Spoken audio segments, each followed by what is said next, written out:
Bueno, tiene dos grandes patas la ley de transparencia. Un lado es que reconoce un derecho de acceso, es decir, un derecho a pedir información, y esa parte pues se está cumpliendo razonablemente. Es decir, los ciudadanos ahora tienen unos canales más sencillos para pedir información y si no les dan respuesta, pues tienen mecanismos más sencillos para obtener respuestas, y es que esa información se les tiene que dar. Es decir, en esa parte de la ley de transparencia se ha mejorado. La otra gran parte de la ley de transparencia es lo que se llama la publicidad activa, y es que las administraciones no se esperan a que les pidan la información, sino que la exhiben. Y entonces la ley de transparencia establece pues aproximadamente unos 100 ítems, unos 100 elementos que se han de publicar. Y en eso pues sí que se ha cumplido, pues para muchas administraciones una carga, es una obligación que les establece una ley, entonces ellos tienen que cumplirla. Entonces pues están haciendo más o menos, están intentando cumplir.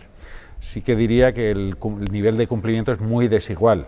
No es lo mismo el Ministerio de Defensa o la Consejería de Transparencia misma o la Consejería de Agricultura, que tampoco es que la cumplan al 100%, pero que tienen medios, que ayuntamientos, especialmente los ayuntamientos medios y pequeños, que poner esa información en una página web es muy costoso, a veces no tienen casi ni página web.